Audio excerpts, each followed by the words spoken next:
सताना ठीक नहीं गोविंद। मैं तो रोज तेरे दर आता हूँ, मैं रोज तेरे दरवाजे आता हूँ, लेकिन तुम कब आओगे, तुम्हारा आना कब होगा, कब तुम्हारा दर्शन होगा और कब तुम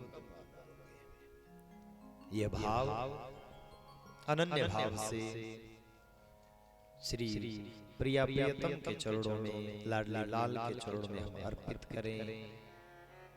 वो सदा हम पर रिझते रहें, श्याम सुंदर सदा हमको प्यारे रहें, हम उन्हीं के रहें, वो हमारे रहें।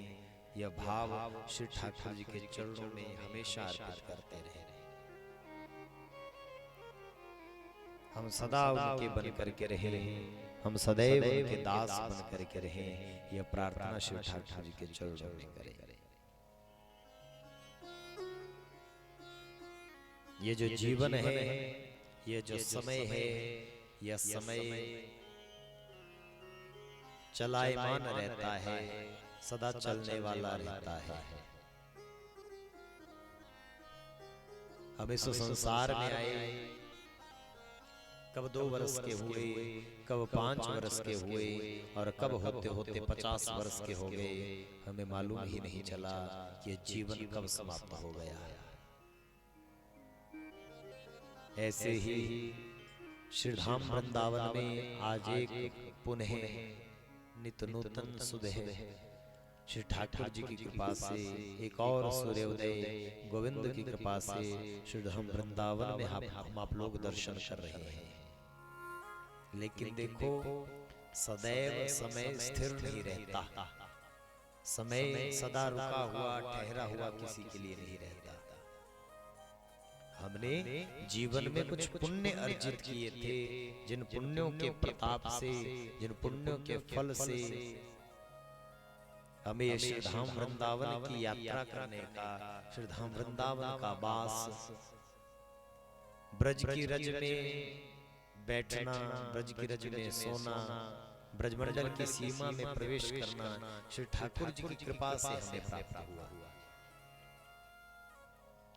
पहले दिन जब आए थे तो विचार था अभी बहुत दिन है, अभी बहुत दिन है, अभी घूमेंगे भी, नाचेंगे भी, गाएंगे भी, भगवान की कथा भी सुनेंगे।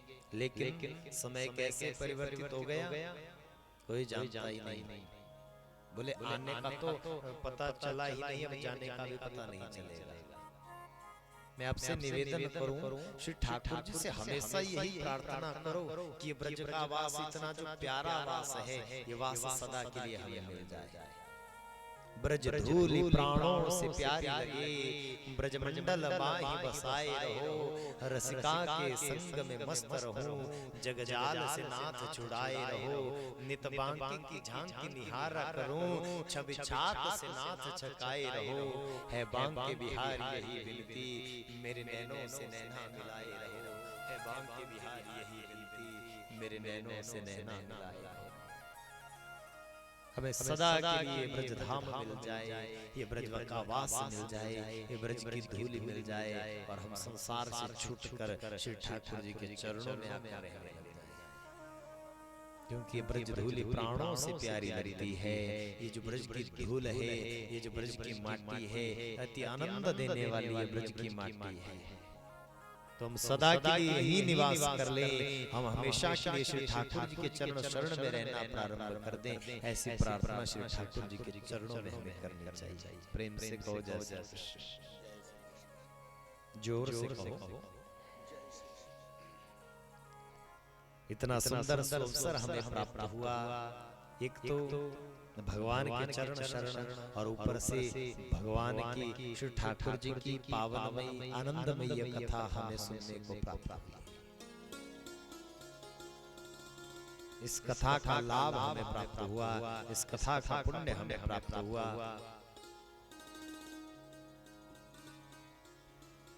यही भक्ति का संचार है। हम मन से, हम तन से, हम धन से सदैव श्री ठाकुर जी के चरणों में रमे रहे, हम श्री ठाकुर जी के चरणों में लगे रहे, ऐसी आशा, ऐसी कामना। अब दिन केवल आज और कल का है। पता ही नहीं चला कि आज अष्टम दिवस की कथा प्रारंभ हो रही है और कल कथा का विश्राम होकर के पैकिंग शुरू हो जाएगी। प्रेम से कहो जैसे बोले नहीं नहीं पंडित जी हमें तो अभी और रुकना है, सबका मन कर रहा है और ऐसा मालूम भी नहीं हो रहा, अभी लग रहा है अभी तो और दिन है, अभी और घूम लेंगे, अभी और दर्शन कर लेंगे।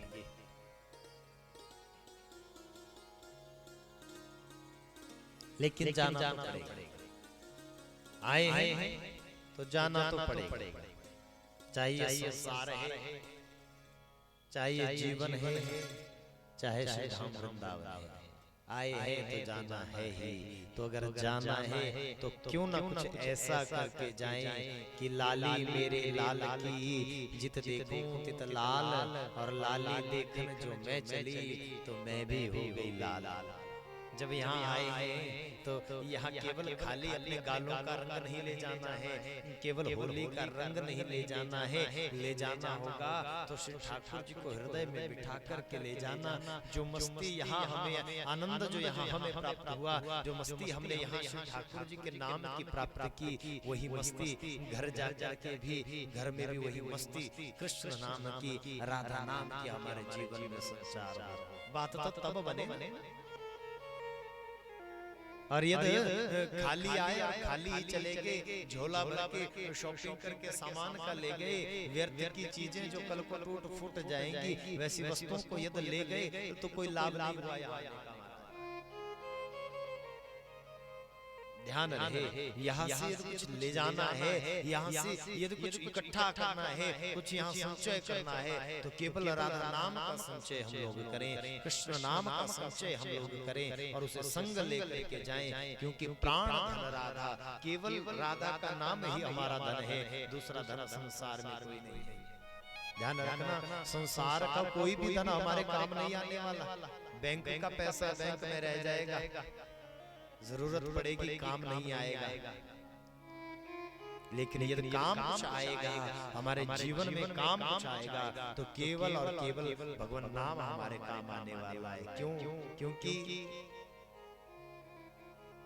मौत की गाड़ी में जब सोना होगा, कोई तकिया ना बिछौना होगा, हम होंगे, हमारी तन्हाई होगी और शमशान का एक कोना होगा।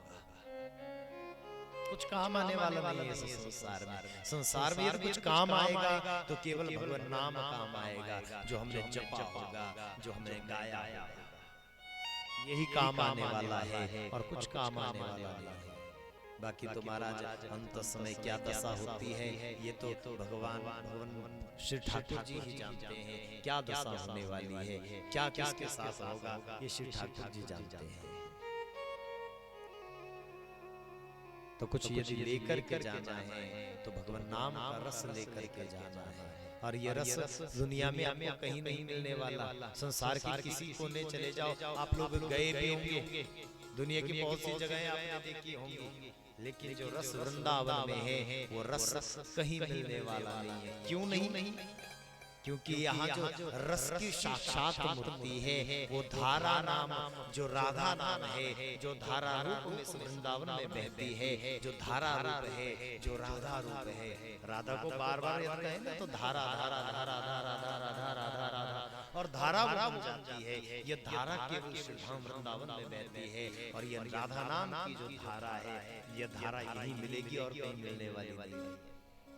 और मैं एक बात आपसे और, जब यहाँ से व्यक्ति जाता है ना, जैसे हरिद्वार में डुबकी लगती है ना ठंडे ठंडे पानी में, और फिर जब वहाँ से घर की तरफ प्रस्थान होता है तो जो वाइब्रेशन यहाँ है ना वो धीरे धीरे खत्म होने लगती है। कोई बिरला इस वाइब्रेशन को साथ लेकर के जाता है। ये जो तरंगे मन में है, आज जो तरंगे यहाँ उठ रही है, जो राधा नाम की, जो कृष्ण नाम की तरंगे यहाँ उठ रही है, मुझे नहीं लगता 100 में से 5% लोग भी इसको घर लेकर के जाएंगे, क्योंकि इसका स्मरण यही हो जाता है, ये धरती का प्रताप है। क्योंकि यहाँ यश देने वाली यशोदा रहती है और कीर्ति देने वाली कीर्ति माता रहती है, आनंद देने वाले नंद यहाँ रहते हैं। इसीलिए इस भूमि पर आनंद का प्रताप है। श्री ठाकुर जिस भूमि पर रहते हैं तो उस भूमि की मिट्टी को ले जाओ ना ले जाओ कोई बात नहीं, लेकिन इस मिट्टी की सुगंध को अपने साथ लेकर के जाना, इस मिट्टी की जो सौंधी सौंधी सी खुशबू है, इस ब्रजरज का जो महत्व है, उस ब्रजरज के महत्व को हमें संग लेकर के जाना है, उस ब्रजरज को साथ लेकर के हमें जाना है। आइए भाव से भगवान की कथा में हम लोग पदार्पण करें। कल भगवान ने कालिया नाग के ऊपर नृत्य किया, ठाकुरानी की कृपा से, प्रेम से कहो जैसे नृत्य करने लगे ठाकुर। कालिंदी को शुद्ध किया, यमुना को शुद्ध कर दिया, अपने ब्रजवासियों को पान करने के लिए कालिंदी को शुद्ध कर दिया। आगे जो ठाकुर लीला करते हैं ना, उस लीला का नाम है चीर हरण की लीला। भगवान यमुना के तट जाते हैं और गोपियों को स्नान करते हुए देखते हैं। नग्न अवस्था में गोपियां यमुना नदी में स्नान कर रही थी, तो भगवान उनके वस्त्रों को चुराकर कदम्ब की डार पर चढ़ जाते। सुखदेव स्वामी कहते हैं कि हेमंते प्रथमे मासी नंद ब्रज कुमारिका चेरु भविष्य जाना कात्यायनी अर्चन व्रतम। वो जो ब्रज की गोपिकाएं हैं, उन्होंने आज मन में संकल्प लिया, वो जो ठाकुर है, वो जो कन्हैया है, वो हमें पति रूप में मिल जाए। इसलिए क्या करती हैं, हेमंत ऋतु में वे सब गोपियां माता कात्यायनी के दरवाजे जाती है। महाराज कहाँ जाती है? कात्यायनी के दरवाजे जाती है और माता कात्यायनी से निवेदन करती है, हे माँ, हमें वो जो कृष्ण है, वो जो नंद का छोरा है, वो जो नंद का लाला है, वो नंद का लाला पति रूप में हमें प्राप्त हो जाए। इसलिए वो रोज नित्य उठ करके भगवान के चरण शरण में जाती है, यमुना में जाती, स्नान करती, मिट्टी की माता की मूर्ति बनाती और बना करके पूजन करने लगती और माता से सदैव प्रार्थना करती कि कात्यायनी महामाये महायोगिन्यधीश्वरी नंद गोपसुतं देवी पति में कुरुते नमः। हे माता कात्यायनी, वो जो नंद का छोरा है, वो जो नंद का लाला है, वो हमें पति रूप में मिल जाए, ऐसी कृपा कर दो। रोज उनका नियम है, कालिंदी में स्नान करने जाती। भगवान ने जब गोपांगनाओं को देखा स्नान करते हुए, तो भगवान ने इनके वस्त्रों को चुराया करके कदम्ब की डार पर चढ़ गए। बांसुरी बजाने लगे। गोपियां स्नान करके निवृत्त हुई, चारों तरफ देखा, वस्त्र जब नहीं मिले तो कानों में बांसुरी का शब्द पड़ा, अरे कन्हैया बांसुरी बजाता है। आवाज लगाई, लाला कन्हैया, हमारे वस्त्रों को लेकर के आओ। कहां लेकर के चले गए तुम हमारे वस्त्रों को? कन्हैया पहले तो सुने ही नहीं, जब सुने तो बांसुरी बजाना बंद किया और गोपांगनाओं के पास आ गए। क्यों चिल्ला रही हो, क्यों हल्ला कर रही हो? कन्हैया, तुम हमारे वस्त्रों को लेकर के गए हो, हमारे वस्त्रों को वापस कर दो, हमें अपने वस्त्र चाहिए। कन्हैया कहने लगे, गोपांगनाओं, वस्त्र किसने कहा मैं लेकर के गया वस्त्र तुम्हारे? मैं तो लेकर के नहीं गया। कन्हैया, तुम झूठ कह रहे हो, जल्दी से हमारे वस्त्रों को वापस कर दो। भगवान कहते हैं, अच्छा ठीक है, मैं वस्त्रों को दे दूंगा, लेकिन तुम्हें स्वयं आकर के ले जाने पड़ेंगे। आओ मेरे पास और अपने वस्त्रों को लेकर के जाओ। गोपांगनाएं कहती है, कन्हैया, हम नग्न अवस्था में हैं, स्नान कर रही हैं और किस भांति जल से बाहर आएंगे? हमने तो जल को ही आज अपना वस्त्र मान करके अपने तन को ढका है, कैसे हम बाहर आएंगे? नहीं, हम नहीं आएंगे। तो कन्हैया कहता, वस्त्र नहीं मिलेंगे। अगर तुम्हें अपने वस्त्र चाहिए, अपने चीर चाहिए, तो पहले बाहर आओ, तो चीर मिलेंगे। एक गोपी ने क्रोध करते हुए कहा, कन्हैया, वस्त्र नहीं देगा तो तेरी शिकायत बाबा से करेंगे, अभी जाकर के करेंगे। कन्हैया ने कहा, जाओ शिकायत, आओ जल्द से बाहर और जाकर के पहले शिकायत ही करे आओ, उसके बाद ही वस्त्र मिलेंगे। प्रेम से कहो जैसे। छोटे से कन्हैया है, अवस्था है 6.5 वर्ष की, 6.5 साल के श्री ठाकुर जी, छोटे से गोपांगनाओं को सताने लगे। जब गोपांगनाएं रोने लग गई कन्हैया अब हमारे वस्त्रों को दे दो, तो भगवान ने समझाते हुए कहा, गोपिकाओं तुम जल में स्नान कर रही हो, नग्न अवस्था में स्नान कर रही हो, कोई वस्त्र तुमने ऊपर से नहीं रखा है, पाप लगेगा तुम्हें। गोपिकाओं स्नानम दानम तथा होमम शयनम गमनम भुंजिमः विभक्त्रो नैव कुर्वितः तदकृत दोषो भवेत। स्नान, दान, यज्ञ, शयन, ये जो चीजें हैं ये चीजें बिना वस्त्रों के नहीं करनी चाहिए। और तुम स्नान कर रही हो वो भी सुबह के समय में यमुना के भीतर प्रवेश करके, ये प्रकृति तुम्हें देख रही है, ये सूर्य चंद्रमा तुम्हें देख रहे हैं, तुम्हें लाज नहीं आती? पाप लगेगा तुम्हें।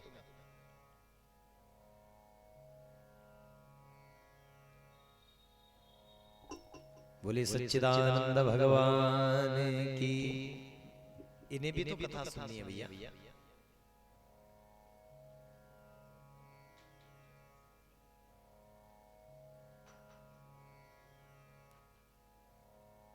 पकड़ कर ले जाओ, पकड़ कर ऐसे और गेट बंद कर दो।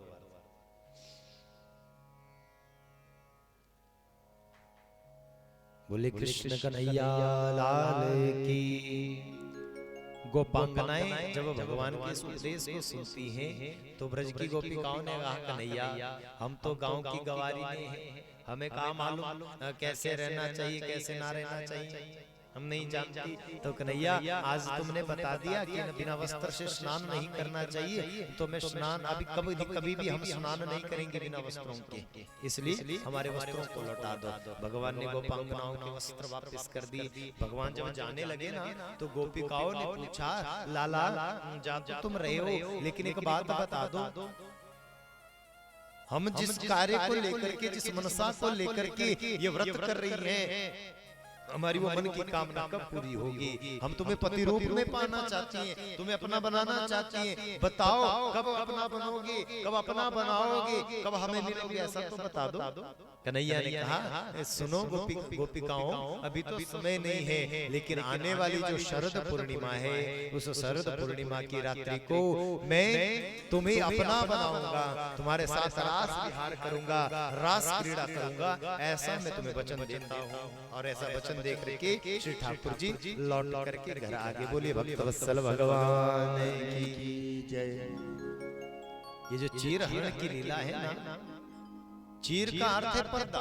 ध्यान से सुनना सब लोग। चीर का अर्थ है पर्दा। हमारी आंखों के सामने श्री ठाकुर जी के और हमारे बीच में जो पर्दा पड़ा है, ठाकुर जी से प्रार्थना करो, जैसे तुमने गोपांगनाओं के मध्य से पर्दे को हटा लिया, कभी ऐसी कृपा करो हमारे और तुम्हारे बीच जो पर्दा पड़ रहा है, जो ये वस्त्र रूपी पर्दा है, ये जो शरीर रूपी पर्दा है, कभी इस पर्दे को दूर हटा दो और कभी इस जीवात्मा को उस परमात्मा के चरणों में सन्निहित कर दो, अपने चरणों में इस आत्मा को जगह दे दो। ये जो पर्दा रूपी बीच में विघ्न है, इस पर्दे रूपी विघ्न को दूर कर दीजिए, इस चीर को हटा दीजिए और हमें अपना बना लीजिए, कुछ ऐसे कृपा कीजिए।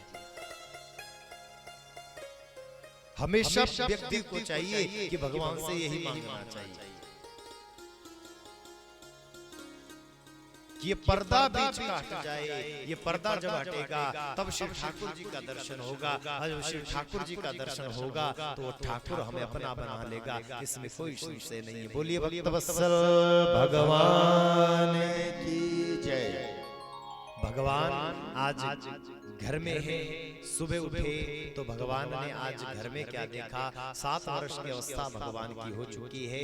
आज घर में लगता है कोई उत्सव है। माँ जो यशोदा है, माँ यशोदा आज घर में तैयारी कर रही है, आज भोजन बन रहा है, रसोई भोजन बना रहे हैं, चहलकदमी आज महल में होती है, लगता है कोई उत्सव होने वाला है। भगवान जो है ना, वो भगवान दौड़ते हुए माँ यशोदा के पास सुबह सुबह गए, अरे मैया बताना आज घर में क्या होने वाला है, आज घर में कहा है कोई उत्सव है, कोई पूजन है या कोई उत्सव आज तुम मना रहे हो, बताओ क्या है, कोई मेला होने वाला है, क्या हो रहा है आज ब्रजमंडल में। माँ जो यशोदा थी ना, वो माता यशोदा घर के कामों में थकी हुई, बिल्कुल थकी हुई थी, और कन्हैया से कहते, लाला कन्हैया तू बहुत सताता है, बाहर चले जाओ यहाँ से, अपने बाबा से जाकर के पूछो कि आज घर में क्या होने वाला है। तो लाला कन्हैया को क्रोध आ गया महाराज। बाहर आए लाला, नंद बाबा की गोदी में बैठ गए, दाढ़ी को पकड़ा नंद बाबा की, सहलाने लगे और सहलाते हुए कहते बोले बाबा एक बात सांची सांची बताओ, सच सच एक बात बताओ, ये जो डोकरी घर के भीतर है, जो बुढ़िया है, क्या ये सच में ही मेरी माता है?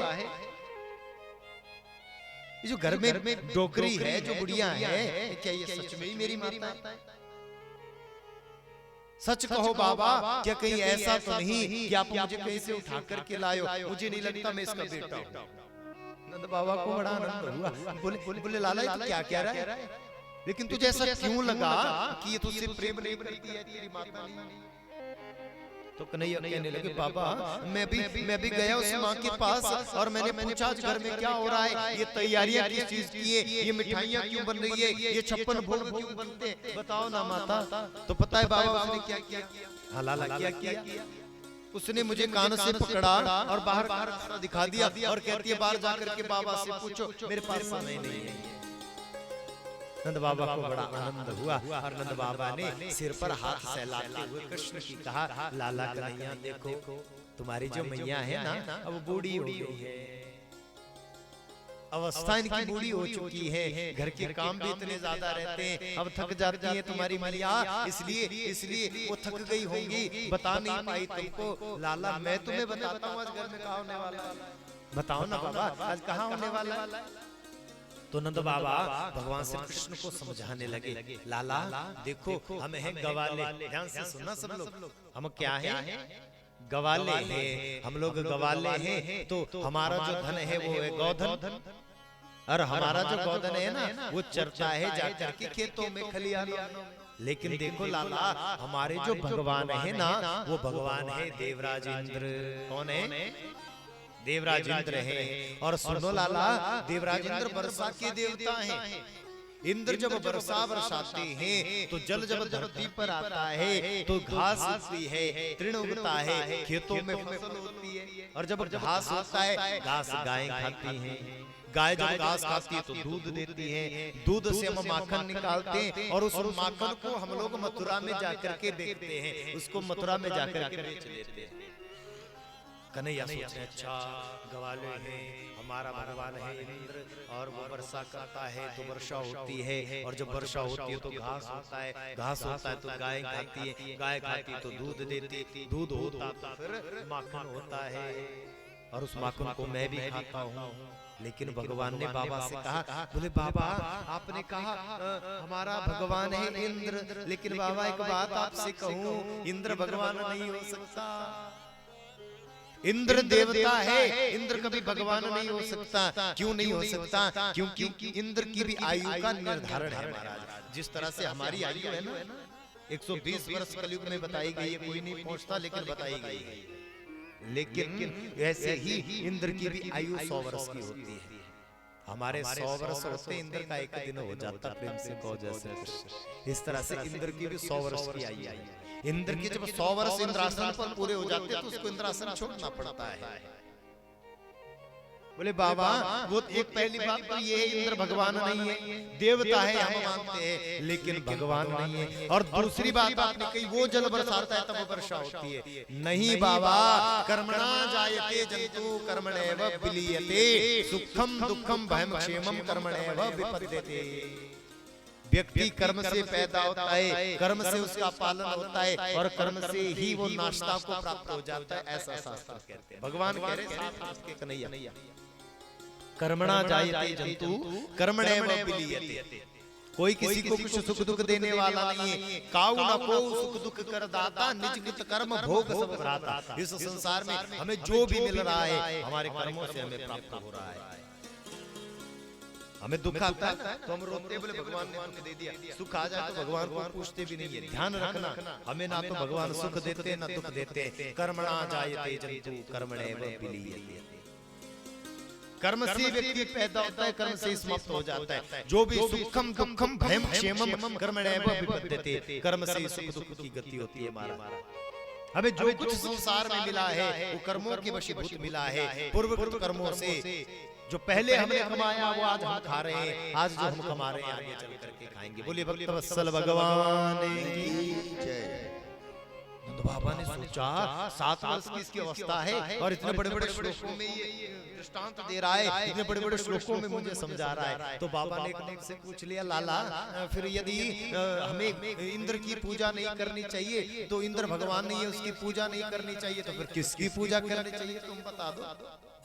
तो लाला कन्हैया बाबा से कहने लगे, बाबा आपने पहले ही कहा हमें गो गवाले, हमारा धन है गौधन, लेकिन बाबा मैं एक बात आपसे कहूं, अगर गोवर्धन की तलहटी ना होती, गोवर्धन का वो कुंज ना होता, गोवर्धन पर्वत इस संसार में इस ब्रजमंडल में नहीं होता, बताओ हमारी गाय कहां चलती। गोवर्धन है तब हमारी गौओं का संवर्धन होता है, गोवर्धन नहीं होता तो गौओं का संवर्धन नहीं होता। गोवर्धन का अर्थ है गौओं का जहां संवर्धन होता है, गौओं का वर्धन जहां होता है उसे गोवर्धन कहा जाता है। बाबा तो हमें इंद्र की पूजा नहीं करनी चाहिए, पूजा करें तो करें गोवर्धन जी की। बाबा बोला हाँ ठीक कह रहा है लाला। और सारे गांव को इकट्ठा किया, पूरे ब्रजमंडल को, और बाबा ने ये बात कही कि लाला कहता है इस बार पूजा गोवर्धन की नहीं, इस बार पूजा इंद्र की नहीं गोवर्धन की करनी चाहिए।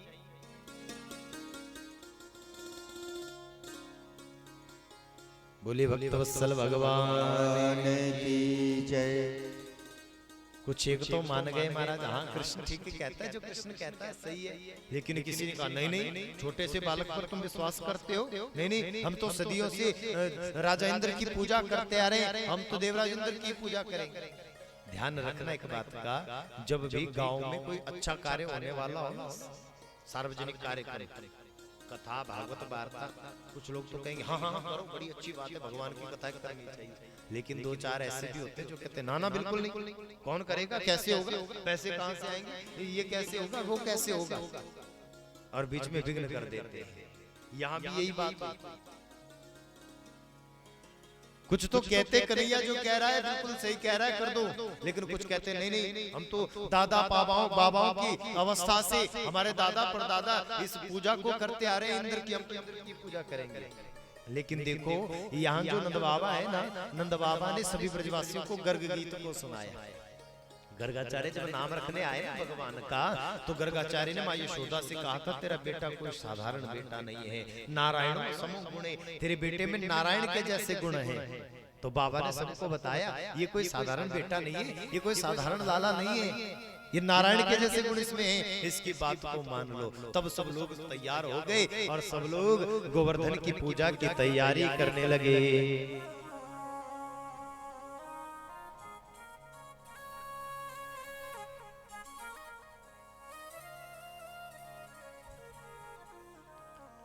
ये जो इंद्र की पूजा थी, ये इंद्र की पूजा दीपावली से एक दिन पूर्व की जाती थी, पहले की जाती थी, लेकिन भगवान ने इंद्र की पूजा रोक दी और सबसे कहा सब लोग अपने अपने घरों में दीपावली मना लो, और दीपावली से जो अगला दिन आएगा उस दिन गिरिराज जी की पूजा करने के लिए हम जाएंगे।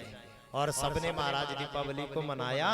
अगला दिन जब हुआ तो सब लोग गिरिराज जी की पूजा करने के लिए गोवर्धन की तलहटी चले महाराज। छकड़ों के ऊपर सबने 56 भोग रखे और 56 भोग रख करके सब लोग गिरिराज जी की पूजा करने के लिए गोवर्धन की तलहटी में चले महाराज। रास्ते में जब जा रहे थे ना तो छकड़ों से लदे हुए मिठाइयां हैं, तो एक बालक कृष्ण से कहता है, बोले कृष्ण ये तेरा भगवान कितना बड़ा है? बोले लाला ज्यादा बड़ा नहीं है, छोटा सा ही 21 किलोमीटर का है। बोले कन्हैया अच्छा 21 किलोमीटर का है? हाँ। लाला कन्हैया ये जो तेरा भगवान है क्या ये खाता भी है? भोजन पाता है, मिठाई खाता है? हाँ खाता है। क्यों? लाला कन्हैया हमें तो लगता है अगर वो 21 किलोमीटर का है तो उसका पेट कितना बड़ा होगा। और लाला मुझे लगता है ये जो मिठाइयाँ हम लोग बना करके ले जा रहे हैं, हम सोच रहे हैं कि हम पिकनिक करेंगे, हम लोग उस मिठाई को गोवर्धन जा करके खाएंगे, लेकिन तेरा भगवान यदि इतना बड़ा है तो मुझे लगता है सारी मिठाई वही खा जाएगा, हमें नहीं छोड़ेगा। प्रेम से कहो जय श्री कृष्ण। और लाला सुन तू एक बात करियो, जब तू गोवर्धन पहुंचे ना, अपने भगवान के पास पहुंचे तो उसके कान में कह देना मिठाई थोड़ी थोड़ी खाए और हमारे लिए भी मिठाई रखे, क्योंकि हमें रोज मिठाई नहीं मिलती, जब कभी उत्सव नंद भवन में होता है तभी तो मिठाई मिलती है, इसलिए अपने भगवान से कहना मिठाई थोड़ी थोड़ी खावे और हमें भी रख दे। बोले अच्छा अच्छा कोई बात नहीं। सब लोग आए गिरिराज जी की तलहटी में। जैसे ही भगवान का दर्शन हुआ, अरे लाला इतना बड़ा तेरा भगवान है? बोले हाँ इतना बड़ा है। बोले तू सुनो कन्हैया, हम तो जल की लाए लोटा लोटा, अब जल कैसे चढ़ाएंगे? इसका तो बाल भी गीला नहीं होगा एक लोटे से, कैसे स्नान कराएं इसका?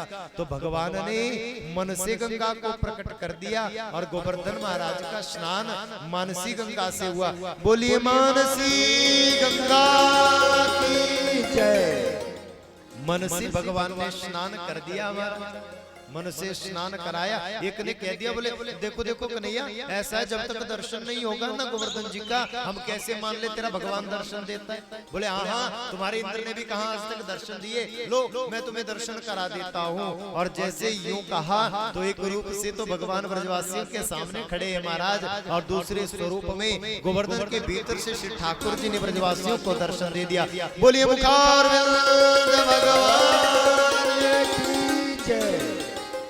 महाराज। सबने गिरिराज जी का पूजन करना प्रारंभ किया। आज तिलक लगाया, फूलों की माला को पहनाया, खूब सजाया गया गिरिराज महाराज को।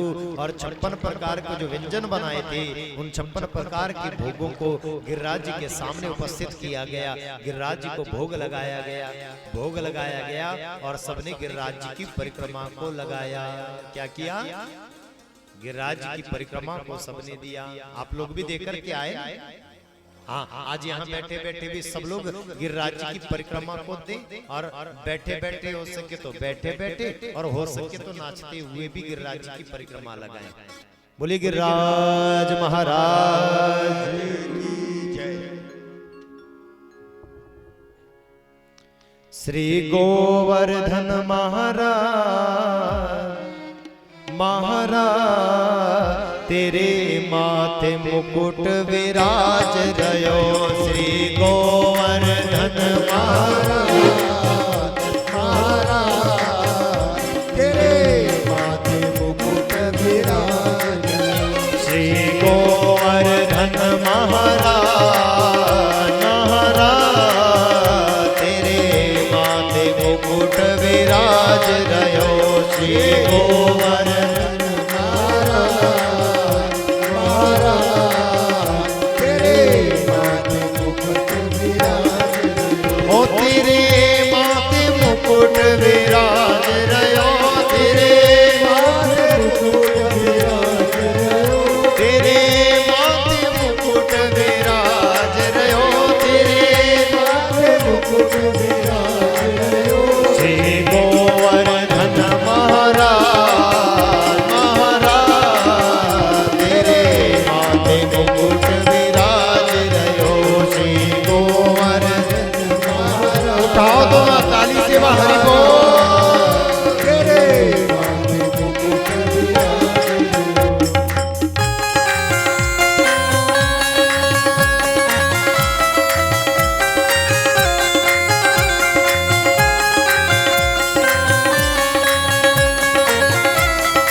चढ़े तो पे फूल चढ़े, तो पे पान चढ़े तो पे फूल चढ़े। ओ तो पे पान चढ़े तो पे फूल चढ़े, तो पे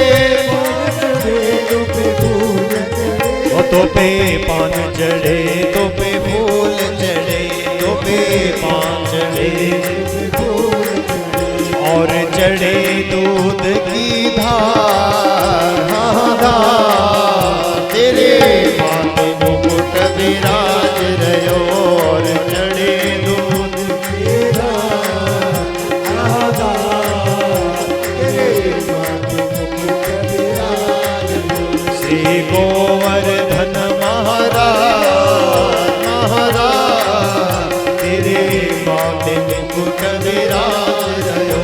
श्री गोवर्धन महाराज प्रेम से ताली से हरि। बोलिए गिरिराज महाराज की।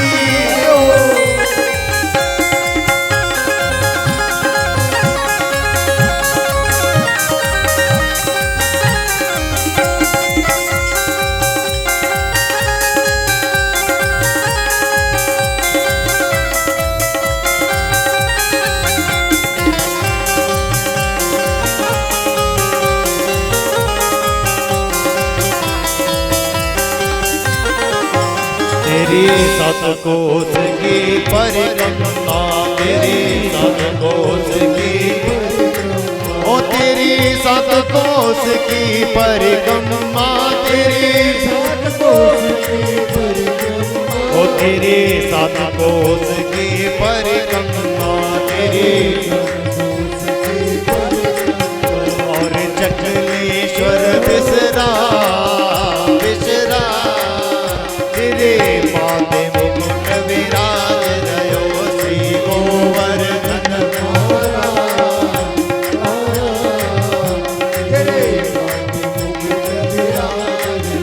तेरे माथे मुकुट विराज रयो, तेरे माथे मुकुट विराज रयो, तेरे माथे मुकुट विराज रयो, तेरे माथे मुकुट श्री गोवर्धन महाराज,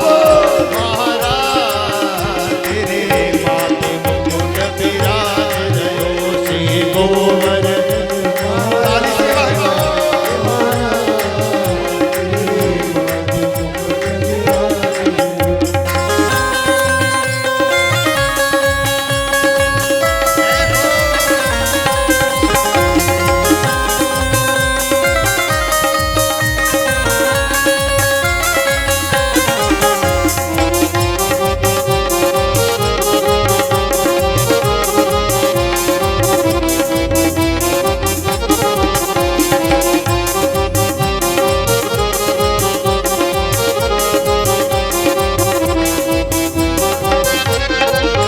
तेरे गले में कंठा साज रयो, तेरे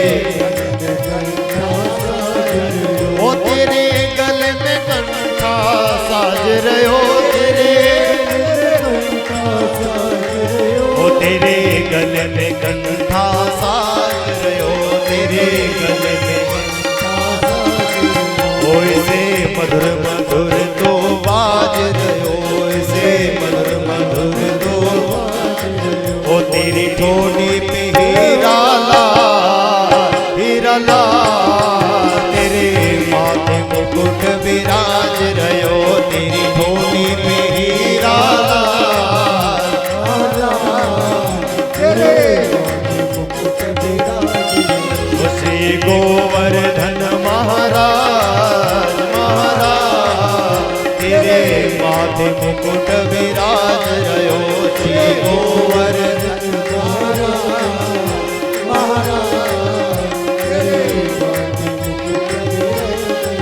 ओ तेरे माथे मुकुट विराज रयो, तेरे माथे मुकुट विराज रयो, ओ तेरे माथे मुकुट विराज रयो, तेरे माथे मुकुट विराज रयो ओ श्री गोवर्धन महाराज महाराज, तेरे माथे मुकुट विराज रयो श्री गोवर्धन महाराज,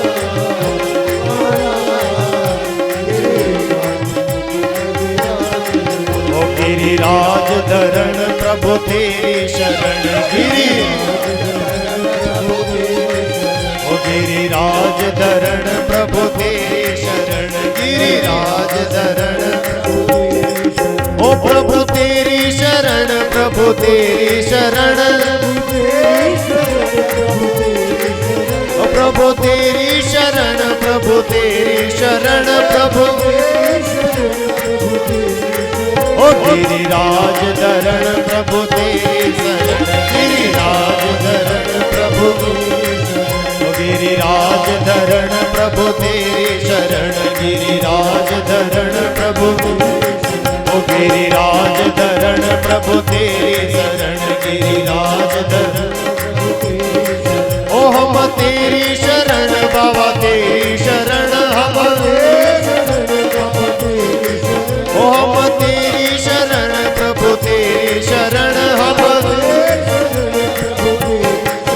गिरिराज धरण प्रभु तेरी शरण, गिरिराज धरण प्रभु, ओ गिरिराज धरण प्रभु तेरी शरण, गिरिराज धरण प्रभु, ओ गिरिराज धरण प्रभु तेरी शरण, गिरिराज धरण प्रभु, हम तेरी शरण बाबा तेरी शरण, हम तेरी शरण प्रभु तेरी शरण, हम ओ गिरिराज धरण प्रभु तेरी शरण, गिरिराज धरण प्रभु तेरी शरण, गिरिराज धरण प्रभु, गिरिराज धरण प्रभु तेरी शरण, गिरिराज धरण प्रभु तेरी शरण, गिरिराज धरण प्रभु तेरी शरण, गिरिराज धरण प्रभु तेरी शरण, गिरिराज धरण तेरी शरण। बोलिए गिरिराज महाराज की, पूंछरी के लोटा की, मानसी गंगा की, मुखारविंद भगवान की, चकलेश्वर भगवान की जय। गिरिराज धरण प्रभु तेरी शरण। सभी ब्रजवासियों ने आनंद से पूजा को किया। पूजन उपरांत सभी ब्रजवासी गोवर्धन की परिक्रमा को लगाते हैं। परिक्रमा को लगा करके आए और लगा करके आए सब लोग आनंद अपने अपने घरों में जाकर के रहने लगे। 2 दिन जब बीते तो इंद्र को पता चली मेरी पूजा ब्रजमंडल में आज हुई नहीं, किसी ने मेरी पूजा को नहीं किया, तो संवर्तक नामक मेघों को जाकर भेज दिया, जाओ जाकर के सारे ब्रजमंडल को पानी में बहा दो। संवर्तक नामक मेघ आए, आकर के ब्रजमंडल में वर्षा करने लगे, जल को बरसाने लगे। स्थूला स्थूला वर्षा धारा बड़ी भयंकर बरसात होने लगी। सबको ये प्रतीत हुआ कि मानो आज सारा ब्रजमंडल जलमग्न हो जाएगा, जल में डूब जाएगा। सब